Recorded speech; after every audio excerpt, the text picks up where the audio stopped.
IBN 7 हौसला है। झारखंड विधानसभा चुनावों में दागियों की भागीदारी कोई नई बात नहीं है।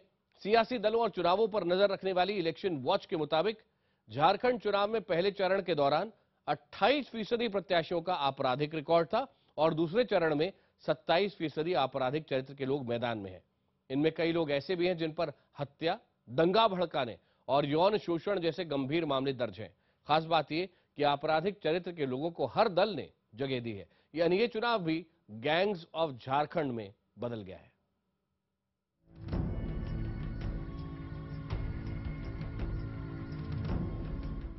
एनओ सिक्का, मधु कोड़ा, दुलाल भुइयां, बंधु तिर्की, बन्ना गुप्ता और रामलाल मुंडा। आप बता सकते हैं कि इनमें क्या समानता है?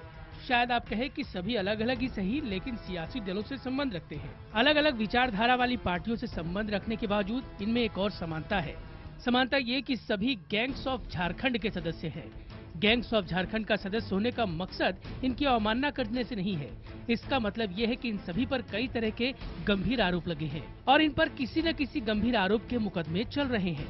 कोलेबिरा सीट से चुनाव लड़ रहे एनो सिक्का झारखंड पार्टी के मुखिया हैं। हाल ही में एनो सिक्का पर हत्या का आरोप लगा। पुलिस ने इन्हें हत्या के आरोप में जेल भेज दिया। एक्का अब जेल से ही चुनाव लड़ रहे हैं, लेकिन एक्का ऐसा करने वाले इकलौते शख्स नहीं। चुनाव और सियासी दलों पर सर्वे करने वाली संस्था इलेक्शन वॉच की माने तो इस बार झारखंड विधानसभा चुनाव में हर दल से दागी और बाहुबलियों को टिकट मिला है। इलेक्शन वॉच के मुताबिक पहले चरण के मतदान में 199 उम्मीदवारों में से 92 पर आपराधिक मामला दर्ज है। दूसरे चरण में 233 उम्मीदवार हैं, उनमें से 60 की आपराधिक पृष्ठभूमि है। इनके खिलाफ हत्या, लूट, डकैती, आय से ज्यादा संपत्ति, धोखाधड़ी और यौन शोषण जैसे मामले भी दर्ज हैं। कुछ पोलिंग बूथ को मैनेज करके दबाव डाल के ये पोलिंग 70-8वें दशक तक ये चला, 7वें-8वें दशक तक। तो ऐसे लोगों को लगने लगा कि यार हमारे इस एक्टिविटी से जब हम किसी को एमएलए एमपी बना सकते हैं तो हम ही क्यों नहीं आ जाए। दागियों को टिकट देने के मामले में सभी पार्टियां एक जैसी हो जाती हैं।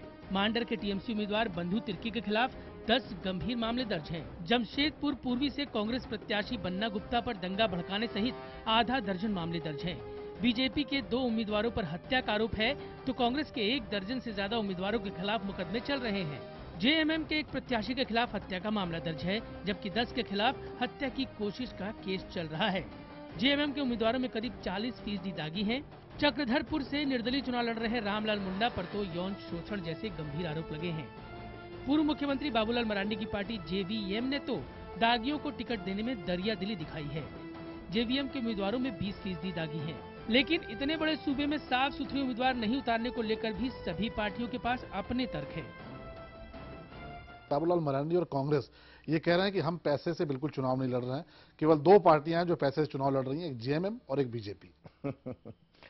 अब कोई किसी को कोई मुद्दा ना मिले, कहते हैं खिसियाई बिल्ली खंबा नोचे, तो उसमें हम क्या कह सकते हैं। सजा नहीं हुई है, आरोप लगे हैं, सिर्फ ट्रायल में है, तब उसको जब तक सजा नहीं हो। ऐसे भी कहा गया है कि 100 अपराधी छूट जाए, लेकिन एक निर्दोष को सजा नहीं होनी चाहिए। झारखंड को बने 14 साल बीत चुके हैं। इतने बरस में ही यहाँ की जनता ने 9 सरकारें देख ली हैं। इन सरकारों को बनाने में दागियों की हमेशा ही बड़ी भूमिका रही है। शायद यही वजह है कि झारखंड में भ्रष्टाचार ज्यादा, विकास कम हुआ है। दागियों पर भरोसा जताने के पीछे एक बड़ी वजह यह भी है कि पिछली बार के विधानसभा चुनाव में करीब 50% दागी चुनाव जीतकर झारखंड की विधानसभा में जा पहुंचे थे। इन दागियों ने झारखंड की सरकारें बनवाई भी और बचाई भी। यही वजह है कि इस बार कोई भी पार्टी दागियों को खुद से दूर रखने की हिम्मत नहीं जुटा पाई। कैमरा पर्सन अखिलेश के साथ शलभ बनी त्रिपाठी, रांची, IBN 7।